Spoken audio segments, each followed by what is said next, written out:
Heading home, British tech tycoon Mike Lynch is elated after being cleared of fraud charges in a US trial. Jobs, jobs, jobs, all eyes on the latest US numbers today and how they could influence the next all-important interest rate call. And can fish farms really be sustainable? We take a look ahead of World Oceans Day. Welcome to Business Today. I'm Mark Lobel.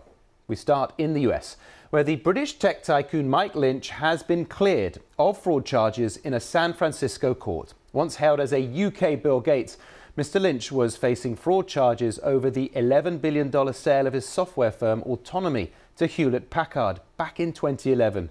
Mr. Lynch had been accused of inflating the value of his firm ahead of the sale. A jury has found him not guilty on all counts. Our North America business correspondent Erin Delmore has the details. When Autonomy was sold to Hewlett-Packard 13 years ago for $11.1 billion, it was one of the top 100 public companies in the UK. The sale marked the largest ever takeover of a British technology business. But Hewlett-Packard later wrote down the company's value by more than $8 billion, leading to criminal charges that Mike Lynch had defrauded Hewlett-Packard by inflating the value of Autonomy. The businessman was extradited from Britain to the United States to stand trial on the charges, which could have put him in prison for 25 years. Now, after 2 days of deliberations by a jury in San Francisco, he's been found not guilty on all counts. Mr. Lynch said he is elated with today's verdict and grateful to the jury for their attention to the facts. He thanked his legal team, and he said he was looking forward to getting back to his family and his work in the UK.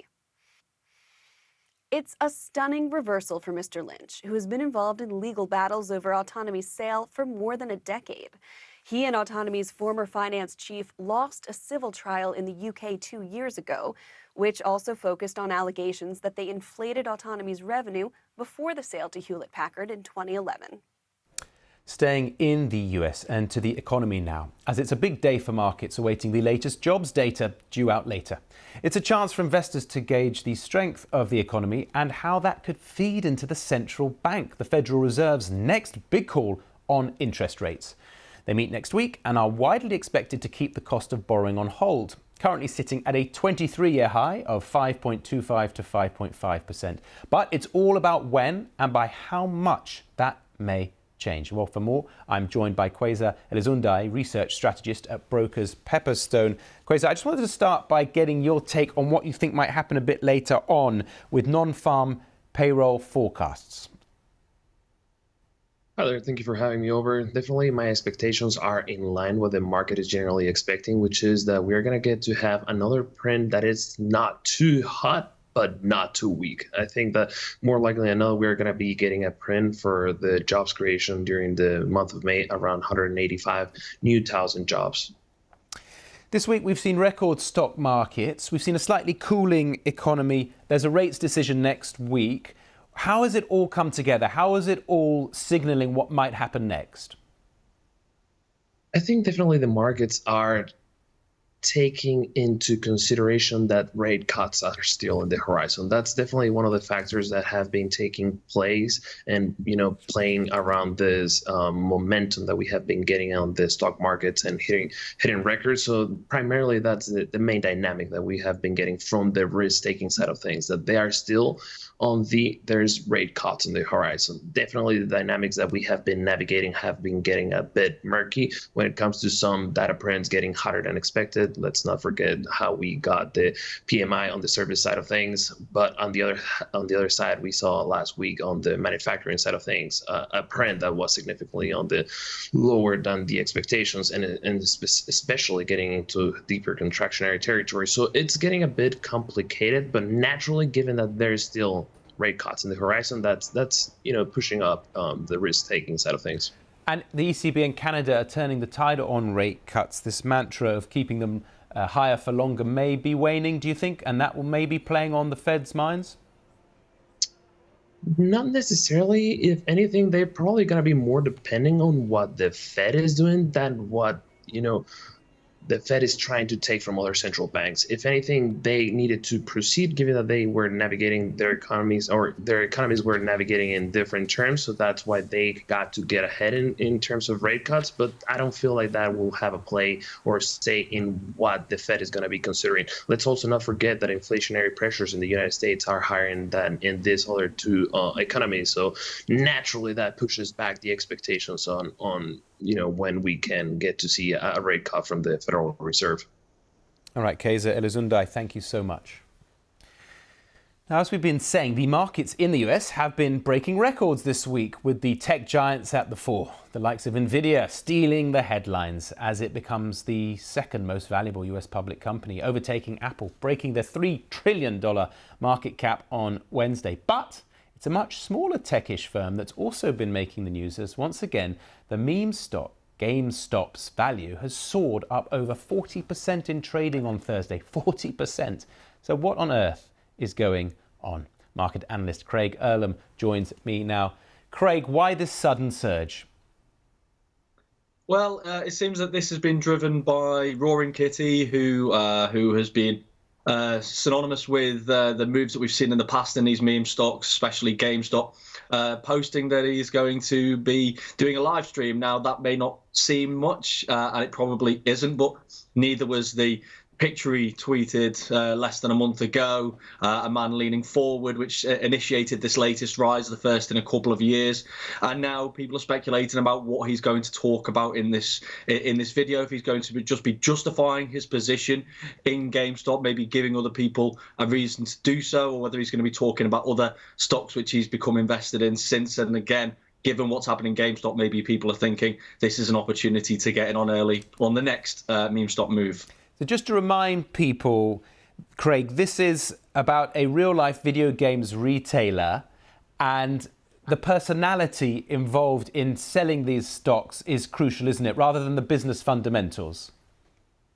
Absolutely. So, I mean, this a couple of years ago was initially started as a kind of movement against short sellers, against these traditional household names. GameStop was the first one, but there was other ones. There was things like AMC, there was Bed Bath & Beyond, and many others. And basically, this was kind of a movement against short sellers to try and stop them crushing these household names. And it worked. The share price soared, and short sellers were forced out.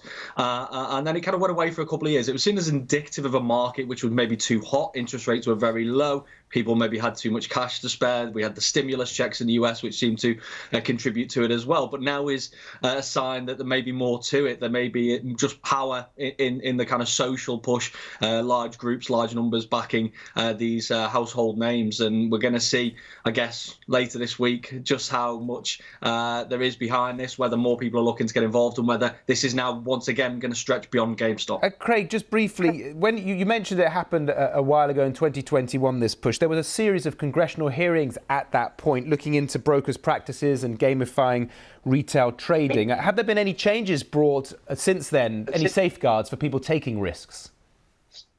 I think there have been some safeguards brought into place, but I mean, as you can see right now, what it has done is probably been more on the broker side in order to try and maybe make this type of activity more difficult. But again, as we can already see, this is happening once more. It's going to draw a lot more attention on the space and whether more needs to be done. But it may already discourage certain brokers from engaging in trading on these particular stocks. I'm sure there's many who are looking at this now, making sure that they're not overly exposed and that they're not putting their clients in a vulnerable position. I guess we'll see over the coming weeks just how important those hearings were, and just how forceful and how much they've ultimately going to protect them, because already we've seen the share price in GameStop soar. We've seen it plummet again, and now we've seen it soar another 76% in the last couple of days, taking it more than double that. Craig, thank you very much. Okay, let's take you to South Korea now, where union members are among workers at the tech giant Samsung on strike. It's the first strike in the company's history. Now, the union is calling for extra leave and transparent bonuses. Well, Nick Marsh has all the details from our Asia Business Hub. Nick, this is quite unusual, isn't it? Yeah, it is at Samsung. I mean, it's not unheard of to see industrial disputes in South Korea in general. I mean, there was disputes at Hyundai. There's obviously the long-running doctors' strike as well. But this is Samsung Electronics, you know, the crown jewel of the Samsung Group in general, heartbeats of the business landscape in South Korea, of the whole economy, actually, you might even argue. And for most of their history, they have not allowed union representation. Only for the first time it was allowed in 2020. And now you have this dispute over pay and bonuses, like you say, over this extra day of annual paid leave. They weren't able to come to an agreement with the bosses, so the unions have asked their members to take, not quite go on strike, to take a day of paid leave today on Friday. In terms of how many people have actually heeded this call, hard to say. I mean, the unions have said that this strike has obviously gone ahead. The Samsung bosses have said that nowhere near the 28,000 members represented by the union have decided to stay at home. We might get more details on that in the next few days. It's hard to say. In terms of the effect, well, the chip production that Samsung Electronics is all about, that hasn't been affected yet. But don't forget, this is day one of the strike and it hasn't been resolved yet. Around the world and across the UK, you're watching BBC News.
Let's go to India now, where it's been quite a week for the world's biggest democracy. Markets have been on a roller coaster ride as Prime Minister Narendra Modi's BJP government failed to win the sweeping majority predicted at the start of the week. The shock outcome leaves Mr. Modi set to form a government with the help of a coalition of smaller parties that may make it harder for him to push through some of his economic reforms. Well, today's central bank made its latest call on the cost of borrowing, sticking at 6.5% as expected. Well, our correspondent Archana Shukla has been there for all the drama this week and joins me now from Mumbai. Archana, just take us through what happened this week and where market sentiment sits right now.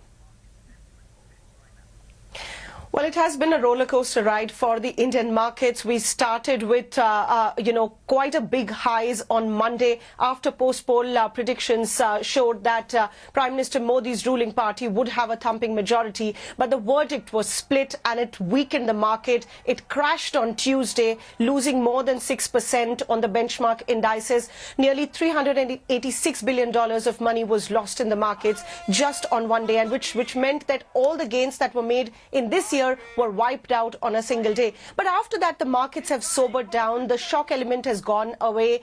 There is a likelihood, that the ruling alliance will come back to power with help of the allies, and Prime Minister Modi will get a rare third term in power. Like you pointed out, there are concerns that investors have. They are watching the health of the coalition government that next comes into power, because that will define how fast India's economic growth progression moves and what would be the pace of the economic reforms. Some of the tougher ones may be difficult to go by at the same pace as we saw in the first or the second term of this ruling alliance. But certainly most economists feel that the India's inherent growth potential is very strong and it will continue to grow. Market investors are also bullish. The long run for the Indian markets is going to be on the upward trajectory as well, and the rate decisions coming in also show the strength of the Indian economy. But Archana, does the message from the voters at least give a slightly different verdict on the strength of the economy? Is it some sense as that there's perhaps not as much trickle down as they would like?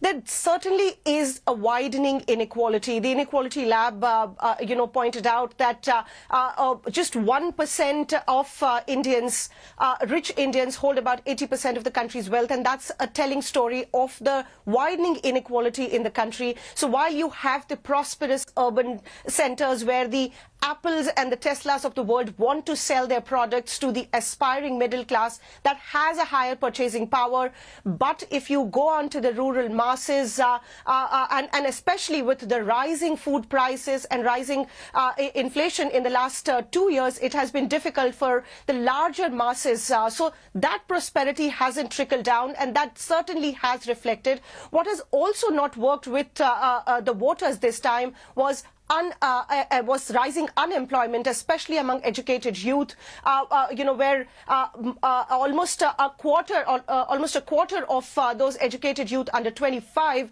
are unemployed. So these were some of the concerns on voters, and that also shows that the buoyancy of the Indian economy hasn't yet trickled down. All right, Archana Shukla, thanks very much. Speaking to us there from Mumbai. From one election to another, this time South Africa. Parties have until the 16th of June to try and form some sort of coalition government there after the recent elections, but the country is facing a number of economic challenges, including high unemployment. Well, the BBC's Aaron Hesselhurst has been speaking to the finance spokesman for the Democratic Alliance, which came second in the vote, and asked him what the solution is. Now, the reason why our unemployment is so high is obviously our economy is not growing, so we need to focus on the fundamental problems. We need to get our economy to grow. And the reason why it's not growing is that government is in the wrong place in our economy.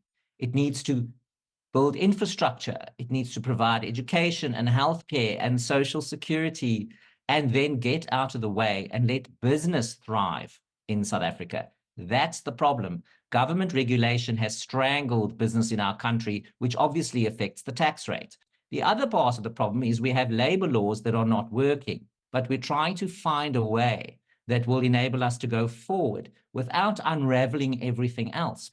Dion, the credit agency Moody's, it's warned that any coalition will find it difficult to run the economy.